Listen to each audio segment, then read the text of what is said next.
Kate Carter gripped the steering wheel so tightly her knuckles had turned white. The old sedan trembling beneath her as it barreled down the winding back roads cutting through the Appalachian foothills. The night felt too dark even for the mountains. A low fog clung to the asphalt, swallowing the weak beams of her headlights and turning every curve into a blind leap. Her hands shook so badly she could barely keep the car steady, but she couldn't slow down. Not now. Not when every mile put more distance between her and the life she had just fled. In the back seat, Lily sat curled up with her knees to her chest, clutching her worn stuffed bear the way another child might cling to a life preserver. Her small voice occasionally rose from the shadows, a soft whimper, a shaky breath, but she stayed quiet, as if sensing that sound itself could be dangerous. Kate checked the rearview mirror again and again, expecting headlights to appear at any second. Nothing but darkness pressed in behind them. "It's okay, sweetheart," Kate murmured, her voice unsteady yet determined as she forced the words out. "We're okay. We're safe." But she didn't know if that was true. Not yet. Not until they were deep enough into the North Carolina mountains that Ryan Carter couldn't possibly track them down. Back in Knoxville, Ryan was likely still passed out, dead to the world after the storm of violence he had unleashed just hours earlier. He always slept like that after his rages. It was the only predictable thing about him. Kate had counted on it. She had waited for the moment his anger burned out and his body collapsed under the weight of alcohol and fury. And when his snoring finally echoed through the apartment, she'd known it was now or never. He would wake eventually. He would discover their absence. And then he would look for them. The thought made Kate's foot press harder on the gas. The sedan jolted violently as it hit another pothole hidden beneath the fog. Lily gasped softly, and Kate forced herself to breathe. "I've got us," she whispered, though her heartbeat hammered loud enough to drown out her own words. The GPS screen flickered in the dim cabin light, a thin blue line guiding her toward the remote rental cabin she had arranged weeks ago, an address she memorized over and over while pretending she would never need it. She had paid a deposit through a friend, planned the route when Ryan wasn't home, rehearsed the steps in her mind until they felt like muscle memory. Even so, the reality of driving away, of crossing state lines in the dead of night with nothing but a terrified child and a bag of essentials, felt surreal, like she had stepped into someone else's life. But this was their life now. This narrow, twisting road. This darkness. This fear. She kept her eyes locked on the faint glow of the GPS, every curve bringing them closer to the abandoned mountain cabin near Hot Springs, a place so isolated that no one would think to search for them there. Not even Ryan. "Just hold on," she whispered, more to herself than Lily. "We're heading somewhere safe. We just have to get there." The trees closed in around them, tall and silent, forming a dark corridor through the mountains. The road stretched forward like a final chance at freedom, or the edge of a precipice. Kate didn't know which. All she could do was keep driving into the night, praying the mountains would hide them long enough for morning to arrive. In those first years in Knoxville, life had felt uncomplicated and bright, as if Kate and Ryan were standing at the beginning of a long, open road with endless possibilities waiting for them. They had married young, just out of college, full of hope, certain that love and ambition were enough to build a future on. Their tiny apartment near the University of Tennessee campus had been cramped, the furniture mismatched, but the space pulsed with the warmth of two people who believed they were meant for each other. They cooked together, stayed up late planning trips they couldn't afford, and talked about the children they hoped to have one day. Ryan's father helped him secure a comfortable position at the county administration office, an early step onto a career ladder Ryan believed he was destined to climb. He liked the authority, the polished title, the way coworkers respected him simply because of who his father was. Kate never minded. She was proud of him. With her degree in languages, She landed a job at a small translation agency downtown. She loved the work, the quiet concentration, the feeling that her skills mattered. It wasn't glamorous, but it was theirs, a beginning they were building side by side, to help them get settled. Ryan's parents offered them his late grandmother's modest condo and the old family sedan. Kate had been grateful. She came from a family with little to spare, and those gifts felt like a blessing. For a time, they lived the way newlyweds were supposed to live. Easy mornings, laughter echoing through their kitchen, long walks through Market Square, and the occasional weekend drive through the Smokies. Back then, Ryan would take her hand without thinking, would kiss her forehead in the grocery store line just because he could. Then came the years of trying for a baby. At first, it was hopeful, each month another chance. Then it was stressful. Then it became the silent, growing cloud that followed them everywhere. After countless appointments, tests, and long waits in sterile clinic rooms, doctors delivered a verdict that answered nothing. There was no clear medical cause. Both of them were otherwise healthy. It should have been comforting. It wasn't. Ryan's disappointment hardened into something darker the moment they left the clinic. Kate remembered sitting beside him in the parked car, the quiet so sharp it hurt. She reached for his hand, but he kept his gaze fixed on the windshield, jaw clenched. He didn't say a word. Not then. Not on the drive home. But in the days that followed, the blame arrived. He never shouted it, not at first. It came in sighs and pauses, in the way he would stop looking at her during conversations. Gradually, warmth faded into resentment. Conversations became shorter. His touch disappeared. By the time months turned into years, the distance between them felt like a cold, invisible wall. And no matter how much Kate tried to repair it, Ryan had already begun to see her not as his partner, but as the source of everything missing in his life. When the distance between them grew too thick to ignore, Kate searched for something, anything, that might pull their marriage back from the edge. Adoption had crossed her mind before, quietly, almost timidly, like a thought she feared might hurt him. But one evening, after another doctor visit that led nowhere, she finally said it aloud. She told Ryan they could still be parents, that a child didn't need to share their DNA to share their love. Her voice shook as she said it, not out of fear of the idea itself, but fear of how he might respond. He dismissed it immediately, not angrily, just with a wave of the hand, as if the thought was too absurd to consider. "It's not the same," he muttered. "People don't respect that." His career ambitions had grown quietly, shaped by whispers from coworkers and encouragement from his father. The idea of public perception meant more to him than Kate realized at the time. But she didn't let it go. She returned to the conversation gently, consistently, waiting for moments when he seemed less tense. Over time, she noticed his resistance weakening, not out of warmth or hope, but calculation. The county admired charitable families. Politicians with big hearts made good headlines. Eventually, he leaned back in his chair one night after work and said, "Maybe it wouldn't look so bad raising a kid who needs a home." Kate pretended the reason didn't hurt. The adoption process took months, background checks, home inspections, interviews, paperwork that seemed endless. Through it all, Kate poured herself into preparation, convinced this was their second chance. When they finally brought home 3-year-old Lily, a small girl with wide eyes and a careful smile, Kate felt something inside her break open in the best way. Lily reached her arms toward her hesitantly at first, then with trust, and Kate fell in love instantly. For a brief moment, the house felt alive again. The mornings were filled with tiny footsteps, the afternoons with soft laughter. Kate caught Ryan watching Lily from across the room once or twice, and she allowed herself to hope. Maybe this child, this gentle little girl, could repair what had shattered. But the warmth vanished quickly. Ryan kept his distance, always finding excuses not to help, not to play, not to be present.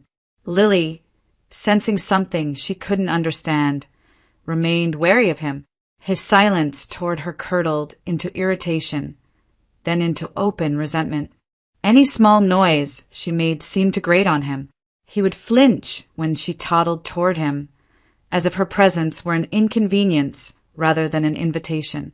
One night, during a quiet argument in the kitchen, he finally said the words Kate had feared. "I can't love a child who isn't mine. Not by blood. It doesn't feel real." Kate's breath caught. She tried to explain. Love wasn't genetic. Families were built in many ways, but he cut her off. "This is your fault," he said flatly. "If you hadn't ruined things, we wouldn't be stuck with someone else's kid." The sting of it lingered long after he walked away. From that point on, he detached completely. He stopped acknowledging Lily at all. He stopped trying, stopped caring, stopped pretending. And as his bitterness simmered beneath the surface, the fragile hope Kate had clung to dissolved, leaving her alone again, raising a child who deserved far better than the man who refused to see her. The shift from resentment to cruelty happened gradually, almost imperceptibly at first, like a storm rolling in over the mountains, slow, quiet, then suddenly violent.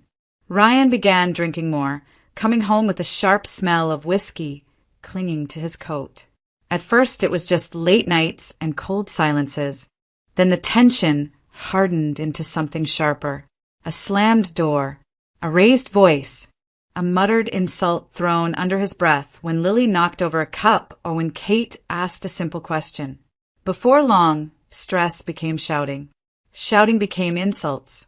Insults became shoves, tossed objects, fists pounding against walls with enough force to make Lily flinch and Kate freeze where she stood. He insisted Lily stay out of his way. "Keep her away from me," he would snap, as if the presence of a small child somehow threatened him. "I can't have a circus going on in this house. People expect things from me, Kate. I have a reputation to maintain." The hypocrisy was suffocating. Outside their home, Ryan transformed into someone else entirely, a polished, charming public servant who shook hands confidently and referred to himself as a future community leader. Co-workers admired him. Neighbors praised him. Parents at community events called him responsible, respectable, the kind of man their sons should look up to. If only they knew. Inside the walls of their condo, the veneer cracked. His temper was unpredictable, flaring at the smallest irritation. A misplaced toy, a meal served 10 minutes late, a door not closed all the way. Kate felt as though she was tiptoeing through a minefield, never sure which step would set him off. She tried everything: gentle conversations, whispered pleas, promises to do better, even threats of leaving. But nothing got through. Each attempt only fed his fury. When she threatened to take Lily and go, Ryan laughed. A short, cold laugh that made her skin crawl. "You won't go anywhere," he said. "You can't. Not without money. Not without a place to run. And certainly not without losing everything." He started checking her bank accounts, demanding to know every transaction. He criticized her for spending even on groceries, accused her of being irresponsible, then used it as an excuse to take her debit card entirely. Soon after, he insisted she quit her translation job, claiming a proper family image required a wife dedicated to the household. In reality, it was about control. He isolated her from friends by making every outing a battlefield. If she tried to visit her parents, he accused her of disloyalty. If she invited anyone over, he found a reason to ruin the evening until invitations stopped altogether. Piece by piece, Ryan stripped away the parts of Kate's life that didn't revolve around him. She found herself trapped inside his carefully constructed world, one where he looked perfect on the outside, and she lived in constant fear behind closed doors. A world where his reputation mattered more than their safety, more than their dignity, more than their lives. And in that suffocating silence between outbursts, Kate realized something chilling. Ryan wasn't losing control. He was tightening his grip. when the walls of her life grew tight enough that she could barely breathe. Kate understood that survival would require secrecy. She couldn't confront Ryan, couldn't reason with him, and certainly couldn't rely on help from anyone he had influence over. If she wanted to save herself and Lily, she would have to create a life that existed beneath his radar. Quiet, hidden, invisible. It started with the freelance translation jobs she found online, the kind that paid modestly but consistently. Late at night, after Ryan passed out on the couch or retreated to the bedroom with a bottle in hand, Kate would slip into the corner of the living room with her laptop. She translated product descriptions, legal documents, travel guides, anything that didn't require her voice or presence. The glow of the screen became her small sanctuary, a reminder that she still had skills, purpose, agency.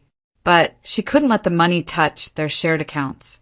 Ryan monitored every balance, every transaction, so she confided in a close friend, one of the few people Ryan had not already driven away. With gentle urgency, she asked for help, and her friend opened a bank account in Kate's name, separate from everything Ryan controlled. Every payment from her late-night work flowed into that hidden account. Kate withdrew the money as soon as it appeared, small amounts at a time, so the transactions would never draw attention. She hid the cash inside a dusty plastic box of Christmas ornaments Ryan hadn't touched in years. It felt almost symbolic, hope disguised inside the remnants of a holiday they no longer celebrated.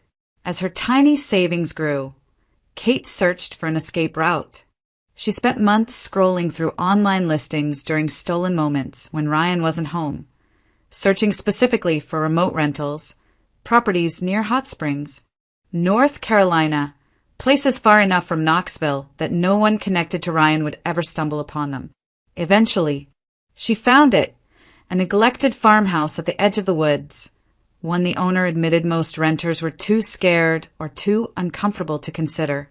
The photos showed peeling paint and overgrown grass, but it had 4 walls, a roof, and distance. That was enough. Kate contacted the owner, quietly, using her friend's email address. She paid a small deposit in advance under the guise of arriving sometime soon, though she couldn't predict when or if she'd be able to slip away. Each message she sent made her heart pound, as if Ryan might sense her disobedience through the walls. In the meantime, she began preparing. A few canned goods slipped into grocery bags, tucked beneath other items so Ryan wouldn't notice.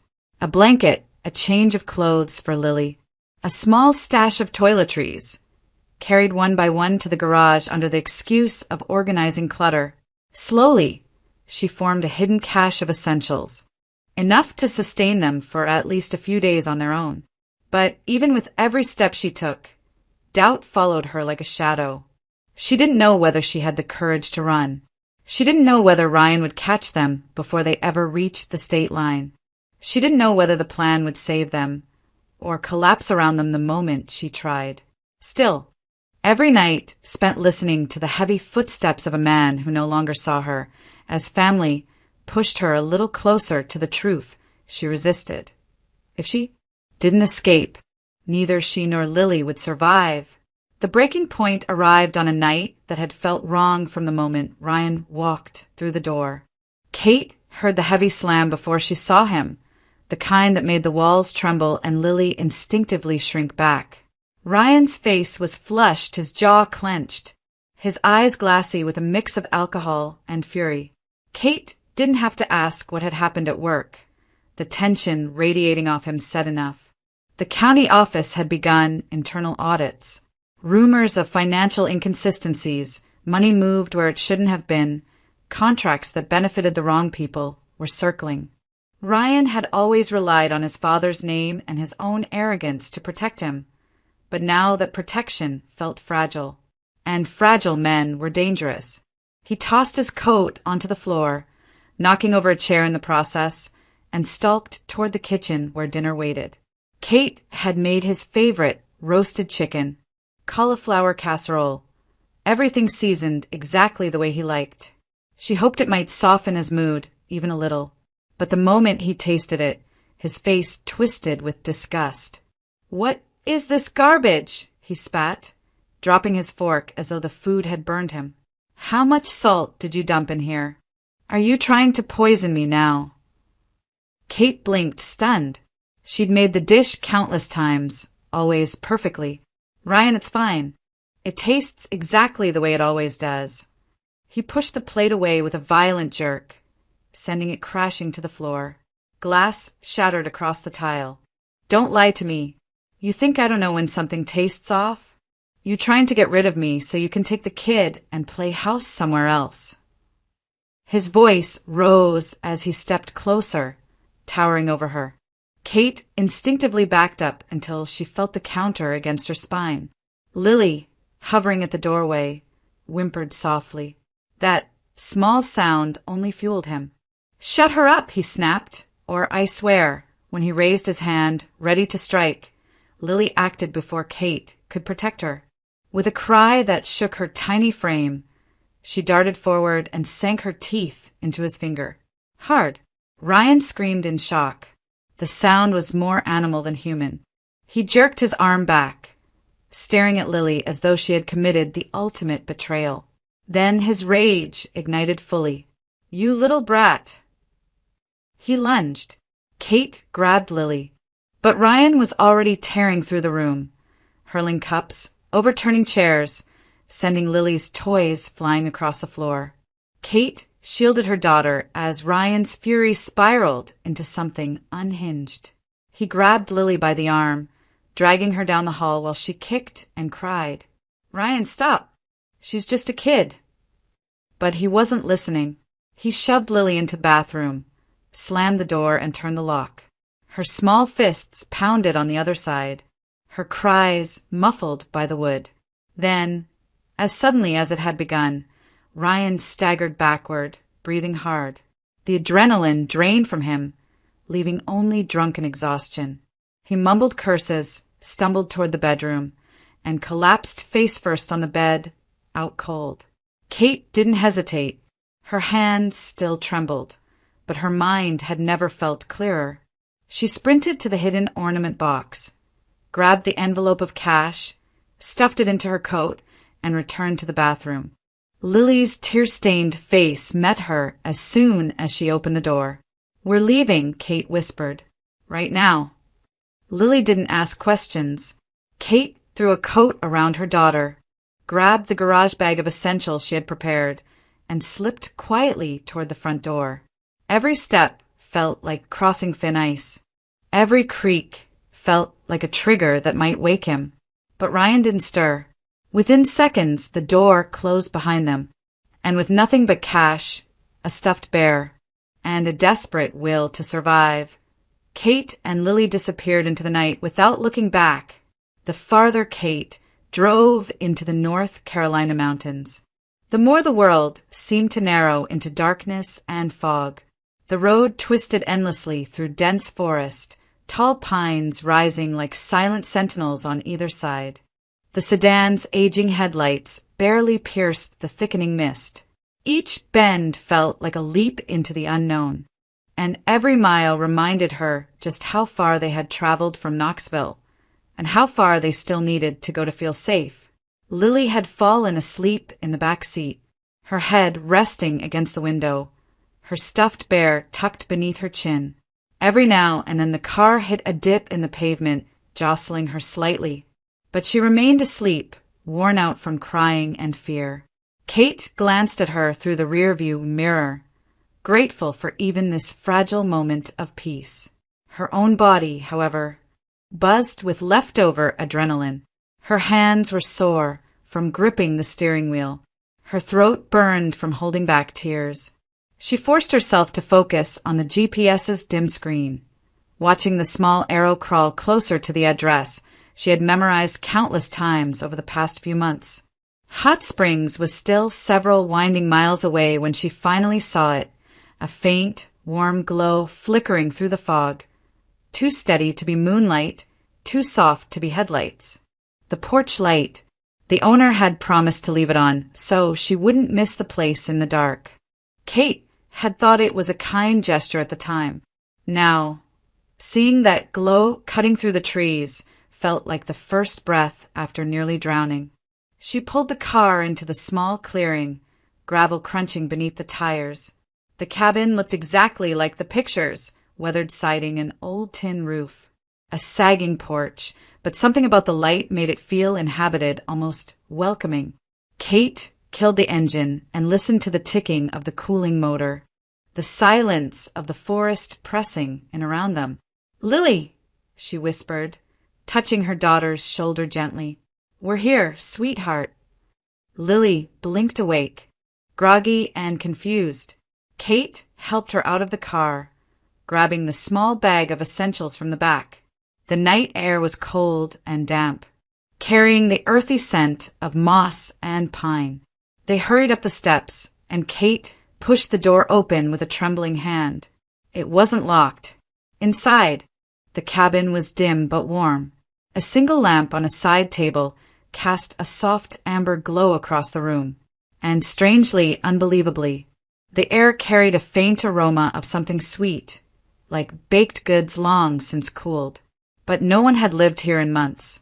The owner had been clear about that. Kate didn't have the energy to question it.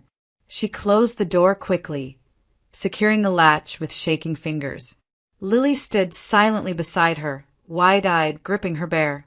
The weight of everything they had survived pressed down on Kate's shoulders, mixing exhaustion with the lingering terror that Ryan might somehow appear behind them. "Let's rest," she murmured. They found a worn couch near the old stone fireplace. Kate pulled a scratchy blanket from the backrest, wrapped it around them both, and sank into the cushions. Lily curled against her side, already half asleep again.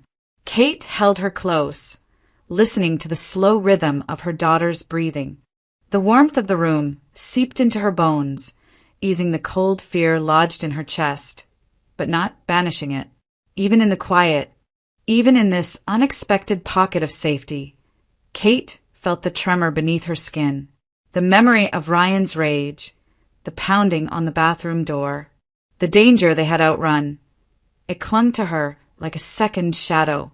Still, with Lily in her arms and the dark cabin sheltering them, Kate allowed her eyes to close.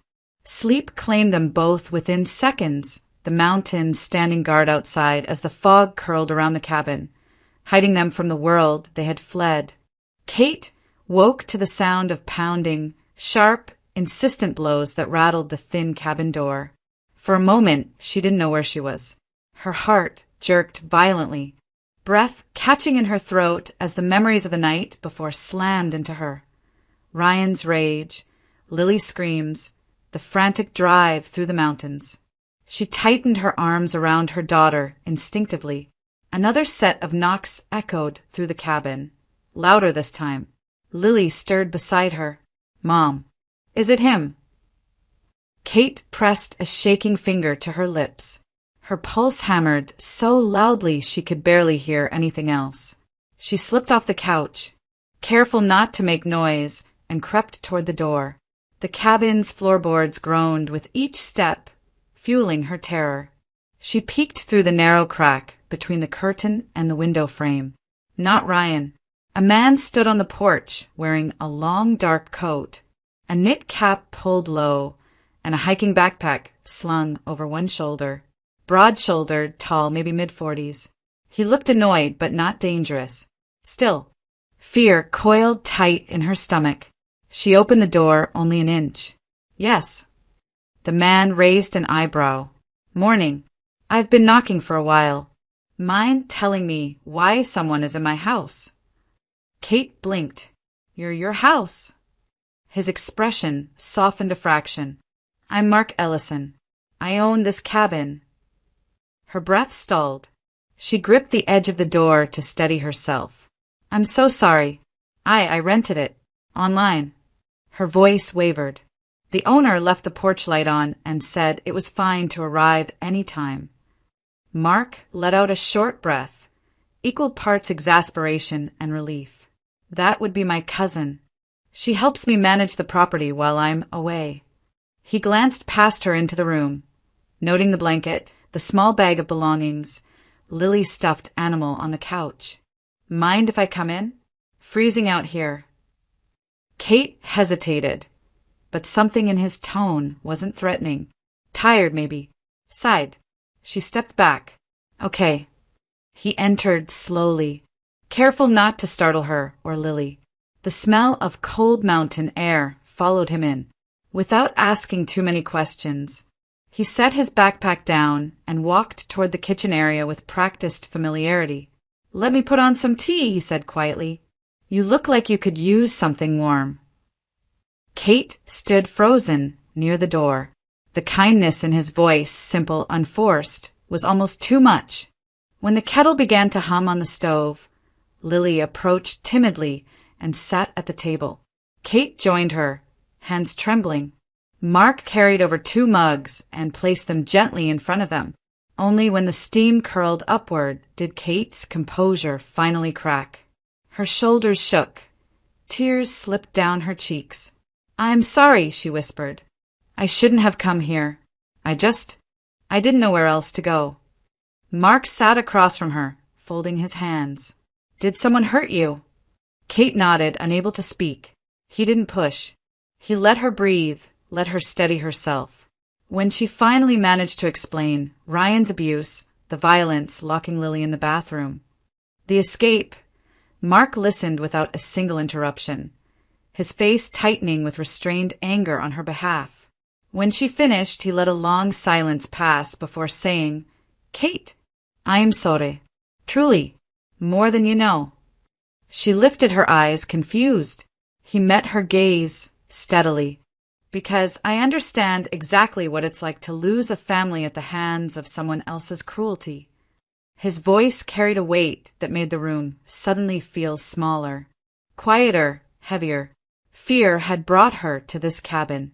But something else, uncertainty, connection, the faintest thread of safety, began to take root in its place. Mark didn't speak right away. He stared into his mug as if the rising steam carried pieces of a world he no longer lived in. When he finally looked up, his eyes held the kind of exhaustion that didn't come from lack of sleep, but from loss carving itself into a person's bones. You said you drove up the mountain road off Route 209, he said quietly. Past the river bend with the guardrail that's half missing? Kate nodded. Yes. It was hard to see in the fog. Mark exhaled, long and shaky. That's the road where my wife and daughter died. Kate froze. The words hung in the air, fragile and devastating. It happened just a few months ago, he continued, voice barely above a whisper. Early winter. Claire, my wife, wanted to bring our little girl to surprise me at the clinic. I'm a doctor over in the valley. It was my birthday. He swallowed hard. She baked a cake, packed balloons. Ava was so excited she couldn't sit still. He stopped, rubbing the bridge of his nose as if trying to steady himself. I told Claire not to drive that night. The storm was coming in fast, and she'd never been confident in those conditions. But she said it would just be a quick trip. His jaw tightened. Visibility dropped. Ice formed on the curve above the river. She lost control. The cabin felt colder suddenly, as if the memory itself chilled the air. They went off the road, he said, staring at some fixed point beyond the wall, down into the ravine. By the time they were found, it was too late. Kate covered her mouth, horrified. Mark, I'm so sorry. He nodded once, a small, brittle gesture. After the funeral, I couldn't bring myself to come back here. Every corner of this place looked like them, sounded like them. Ava's drawings were still on the refrigerator. Claire's scarf was on the couch, their shoes by the door. His voice broke for a moment, and he took a breath to gather himself. So I walked out, into the woods, took shelter in an old ranger cabin a few miles from here. I lived there for months. No phone, no people, just trees and silence. Kate's heart ached for him, for the weight he carried alone. I left the porch light on, Mark said, glancing toward the window as if he could see the glow from inside. I know it sounds ridiculous, but it made me feel like maybe they were still out there somewhere. That any moment I'd see headlights pulling in. That they'd come home. He swallowed again, trying to steady the tremor in his voice. So when I came back this morning and you opened the door, he shook his head slowly. For a second, just a second, I thought the nightmare was over. I thought Claire and Ava were home. Kate felt her chest tighten. And instead you saw us. Mark met her gaze. Something soft flickering behind the grief. At first it hurt, like being dropped back into reality after a beautiful dream. His eyes shifted toward the couch where Lily sat quietly drawing circles on the fabric with her finger. But then, something else. Something I haven't felt in a long time. Warmth. Kate whispered. He nodded. A flicker. Small but real. I didn't think there was anything left inside me that could feel that again. The kettle clicked off behind him, the faint sound grounding the moment. In the dim light of the mountain morning, grief and comfort mingled in the same breath. Two broken lives, intersecting in a place neither of them had meant to be, brought together by loss, fear, and the tiny spark of something that could one day grow into hope. Mark let his story settle into the quiet, as if giving Kate and Lily space to breathe in the weight of it. Outside, the early mountain light crept across the porch, soft and gray. Inside, the kettle's fading warmth lingered between them like a fragile truce between past and present. Kate wiped her cheeks, embarrassed by her tears. We've taken up enough of your space. We'll leave once Lily finishes her tea. I don't want to cause trouble. Mark shook his head immediately, firm but gentle. You're not causing trouble. You're running for your lives. He folded his hands on the table. If you go back out there without a plan, without rest, without knowing where he might be, it's not safe. Not for you. And not for her. Lily looked up from her mug, eyes big and uncertain. Mom, I don't want to go yet. Kate's heart clenched at her daughter's small voice, a voice that had spent years shrinking under fear. Now, for the first time, it sounded like it was reaching toward something. Mark softened. There are 2 spare bedrooms, he said. You can take the one at the end of the hall. Lily can have the one across from it. Stay as long as you need. No pressure. No expectations. Kate hesitated. She didn't want to rely on anyone. Not after what trusting Ryan had cost her. Her instinct screamed to stay alert. Stay distant. Stay ready to run. But Lily's shoulders had uncurled for the first time in months. The child who flinched at every loud sound now sat calmly, stirring her tea. That alone made Kate pause. And Mark, he wasn't hovering, wasn't pushing. He stood a respectful distance away, watching them with a quiet concern that felt nothing like pity or intrusion. Just kindness. Just steadiness. You barely know us, Kate said softly. I know enough, Mark replied. I know you showed up with nothing but a child who depends on you and the strength to walk away from a dangerous man. That tells me everything that matters. Something inside her, tight, coiled, brittle, shifted at those words. Mark cleared his throat and nodded toward the hallway. Let me at least show you the rooms. Then you can decide. Lily tugged her mother's sleeve. Can we look? Just look. Kate exhaled slowly.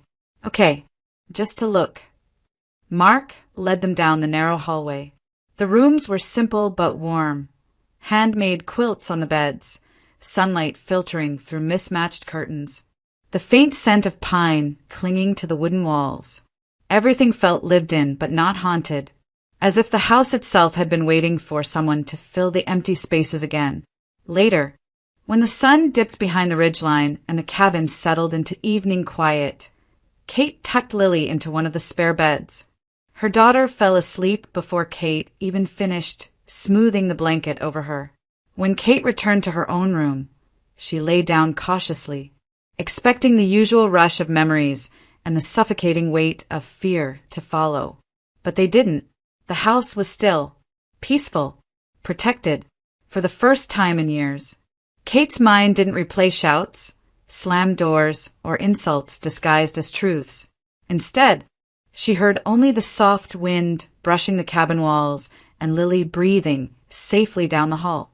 Her eyes drifted closed, and she slept deeply, dreamlessly, until morning. 6 months passed with a quiet rhythm that felt almost unreal to Kate, so different from the years she'd lived holding her breath. Life in the mountains didn't transform all at once. It mended itself slowly, piece by piece, in the softest and most ordinary ways. Mornings started with the smell of coffee drifting from the kitchen, Mark already awake and reading over patient charts as the kettle hummed. After weeks of paperwork, evaluations, and recertifications, he'd finally renewed his medical license and returned to work at a small rural clinic in the valley. The staff welcomed him back gently, aware of what he'd endured. His schedule was modest, part-time at first, then gradually more, but each day he came home with a little more color in his face, a little more steadiness in his step. Kate built her own routine. Her language skills, once buried under years of Ryan's control, became her livelihood. She created an online tutoring profile, offering English, Spanish, and English-French lessons. She taught from the cabin's dining table or from the small porch when the weather warmed. Within weeks, her schedule filled with students from across the country. For the first time in forever, earning money didn't have to be a secret. She sent invoices freely. She used her own bank account. She chose what groceries to buy, what clothes Lily needed, what small things made a home feel more like theirs. Every decision felt like reclaiming a part of herself. Lily transformed the fastest. Mark helped enroll her at the local elementary school in Hot Springs, where the classrooms were small, the teachers patient, and the mountains visible from almost every window. At first, she clung to Kate's hand, afraid of loud sounds or sudden movements, but the classmates were gentle, curious about the shy new girl who carried a stuffed bear in her backpack. Within 2 months, Lily was running to the car at pickup with drawings in her hands and stories tumbling out of her mouth. She learned to ride a bike on the graveled driveway behind the cabin. She explored the woods with Mark, who always kept her within sight. She laughed, freely, loudly unafraid. Their home settled into something that didn't need a name, but felt right. Dinners became a ritual, simple meals eaten around the crooked wooden table, while Lily recounted school adventures and Mark listened with quiet warmth. Evenings ended with Kate grading assignments, Lily coloring beside her, and Mark reading on the couch. Some nights, they all walked outside to watch the fireflies in the yard or sit on the porch steps listening to the creek at the edge of the property. The mountains no longer felt like a hiding place. They felt like a beginning. One afternoon in early spring, as the dogwoods bloomed along the road, Kate received a news alert on her phone. She almost ignored it until she saw Ryan's name. She read every word twice. Ryan Carter, former county administrator, had been arrested following a months-long investigation into embezzlement, misuse of public funds, and falsified departmental records. He was facing multiple felony charges. The article mentioned additional complaints from coworkers, staff, and community members, patterns of intimidation, harassment, abuse of power. Kate's hands shook, but not from fear. Relief flooded through her so powerfully she had to sit down. Her lungs expanded fully for the first time in years. She wasn't looking over her shoulder anymore. Lily wasn't living in quiet dread of footsteps. They were safe, truly safe. That evening, she shared the news with Mark. He didn't celebrate or gloat. He simply nodded once, a steady, grounded gesture. "You're free," he said quietly. Kate stepped outside after dinner, breathing in the cool mountain air as pink light brushed the horizon. The same mountains that had terrified her on the night of their escape now felt like guardians, vast, steady, ancient. They had watched her run, watched her break, watched her rebuild. Inside the cabin, Lily's laughter echoed down the hall. Kate closed her eyes. For the first time in her adult life, The future didn't feel like a threat. It felt like a promise. Spring melted fully into summer before Kate realized how naturally their lives had begun to intertwine. There was no single moment that marked the shift, no dramatic confession, no sudden spark. Instead, closeness grew the same way the mountain wildflowers did. Quietly, steadily, almost without notice, until one day the hillside was covered in color. Mark and Kate found comfort in the routines they shared. On slow mornings, he brewed coffee while she sliced fruit for Lily's breakfast. The two of them moving around the kitchen like they'd been doing it for years. Lily, cheerful and endlessly curious now, shifted between them with a confidence she had never known in Knoxville. Asking Mark to help braid her hair one day. Asking Kate to read aloud from Mark's old medical textbooks the next, even though she didn't understand half the words. She became the thread that tied their once shattered worlds together. Evenings often ended on the porch, the three of them wrapped in mismatched blankets, listening to the creek below the ridge. Mark would tell gentle stories about the constellations, pointing out stars through the deepening blue. Lily leaned into Kate's side, safe and steady, and Kate, who once feared sleep, felt her mind grow still in those moments, calm in a way she had never imagined possible. It wasn't a fairy tale. Healing never is. Some nights, Kate still woke sweating after a dream, reaching for Lily before remembering that they were safe. Some mornings, Mark would stand by the kitchen window a little too long, eyes unfocused, thinking of Claire and Ava. Their griefs remained, but now they existed alongside something new, something growing. The shift became unmistakable on a quiet Tuesday morning in early fall. Kate had woken unusually nauseous, assuming it was stress or a late dinner, but the feeling lingered, curling low in her stomach. As she stood at the bathroom sink, a strange, trembling awareness rose inside her. She hadn't tracked her cycle closely since leaving Knoxville, not with the chaos, the fear, the rebuilding. But now, counting backward, her breath caught. It couldn't be. Not after everything she had been told. Not after the years of tests and uncertainty. Not after Ryan's cruel words had carved doubt into her heart. Her hands shook as she reached for a pregnancy test she'd bought weeks earlier after feeling different. She'd chalked it up to exhaustion. But now, as she waited in the small cabin bathroom, the seconds stretched like an eternity. When the result appeared, her knees nearly buckled. 2 lines. Clear. Undeniable. Kate sat on the edge of the tub, covering her mouth as tears filled her eyes. Not of fear this time, but of something soft and overwhelming. Something she hadn't allowed herself to dream about. She thought of Lily sleeping down the hall. She thought of Mark stacking firewood outside. She thought of the mountains, constant, protective, patient. It felt impossible. And yet here it was, a miracle born in a place where she had once come only to survive. When she finally walked outside to tell Mark, he noticed the tears and stepped toward her, brows knit with concern.